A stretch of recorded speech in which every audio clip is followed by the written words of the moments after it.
Talk 100.3.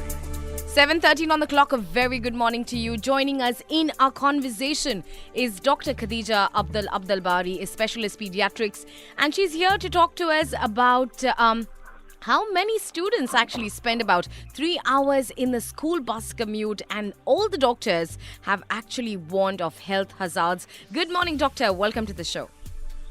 Good morning. Thank you for bringing me on. Well, thank you for taking time and having a conversation with us. Now, doctor, first things first, it is a proven fact that kids spend about 3 hours on total on the school bus every single day, and this can pose a lot of health hazards to the children. What do you make out of this, and how do you address a topic like that? Spending this long on a commute, firstly, it can affect the child in many ways. The thing is that they have to wake up very early in the mornings, right? So they have to wake up very early, which reduces the amount of time they sleep. So it affects... So it mostly affects their sleep to begin with, because they have to wake up very early in order to beat peak traffic times in order to make it to school on time. So we're seeing that sleep is the biggest factor here that's being affected. And sleep is the most important thing, especially for growing children, even for adults, but especially for growing children because of they're still growing, brains are still growing, bodies are still growing. So we're seeing that a lot of this is being affected. Physical health in terms of growth, in terms of immune systems as well. Immune functions are being affected. There are lots of studies that are showing that lack of sleep has actually led to recurrent infections, even common colds, but more recurrent infections because the immune system is just not optimal. It's just not working optimally because it actually recovers during sleep and it builds during sleep. So we're seeing a lot of physical health affection and mental health affections. So behaviors and moods are being affected. Right. Now, Dr. Khadija, if you could please reiterate the fact, how many hours of sleep must a child receive from the age of 3 and onward? So 3 and onwards, usually between 3 to 5, we go from 10 to 13 hours, from the ages of 3 to 5. From about 6 to 12, about 9 to 10 hours. And usually by the teens, at least about 8 hours or more. Right. So if we ask our kid to sleep at 8 in the evening, we'll go off to sleep. The kid will not go off to sleep. And this is one of the issues which happens with a lot of parents. Any suggestions on that part? So the thing is, it's always good to have a wind down period. Remember that not all children, as soon as they go to bed, can sleep immediately. Actually, most of them can't. It can take anywhere between 30 minutes to 45 minutes to actually fall asleep. For some people, as soon as they touch the bed, they're asleep, especially adults after the day. But with children, it can take 45 minutes to actually fall asleep. So when you start your wind down period, you can't expect your child to go directly to bed. You actually have to start that at least an hour before to start that wind down period where if your child takes a shower in the evening, set the lights low, get into bed, maybe go in there with them, read a book. So that settling down period needs to start an hour before you actually want them to go to bed. The moment you said shower, my eyes were closing there and there with dim lights. I was off to bed in a flash. I don't know about my kid. But this sounds so relaxing. Dr. Khadija, this is so relaxing. Exactly. That's the whole point of it. You need to have that. So, sometimes you even start from the newborn period where you have those evening routines.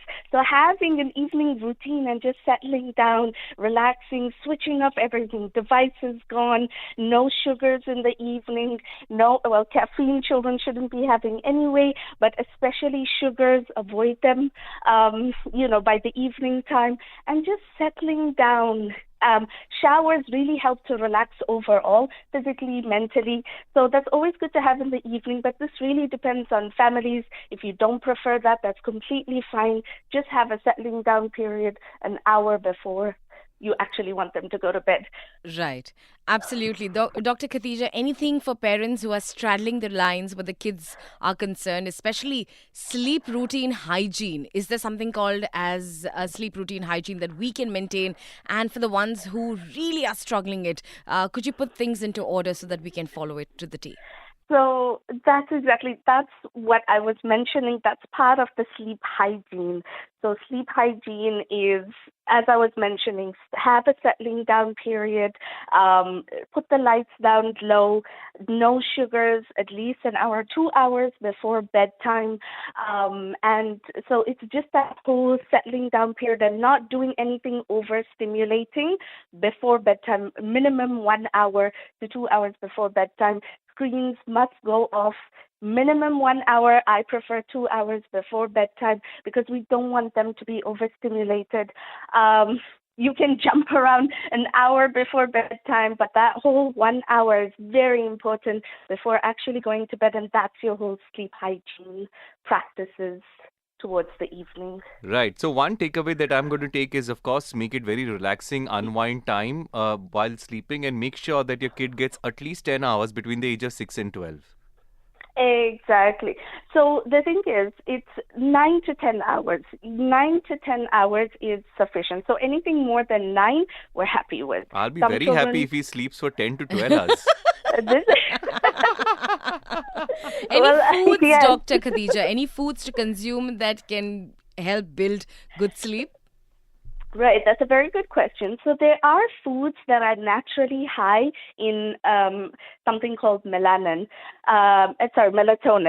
So melatonin is actually a natural chemical in the body that works with the sleep cycle. So melatonin is found naturally in certain foods. It's found in cherries. It's found in high amounts in mushrooms as well. So if you do want to incorporate those foods towards the evening, I know a lot of people love to make cherry juice. Okay, so they do make it at home and they make cherry juices, and that's really great to get that melatonin stimulated and just helping to aid going to bed and staying asleep as well. So, and mushrooms as well are a great source. Excellent tips. You know how I make my kids sleep is if you don't, then a monster will come and take you away. I think that's the wrong method. I'll change it very soon. That all of us went through that, but I think nowadays we can find alternative ways, better ways to help them get to sleep, because you know what, that may help them to get to sleep but not stay asleep. This is the problem. Amazing. Dr. Khadija, it was such a pleasure to speak to you, and really thank you for bringing this awareness again in terms of good sleep. Yes. How much is it important? Thank you. Definitely. And if anybody has more questions, I'm available at the Medcare hospitals and clinics. So, yes.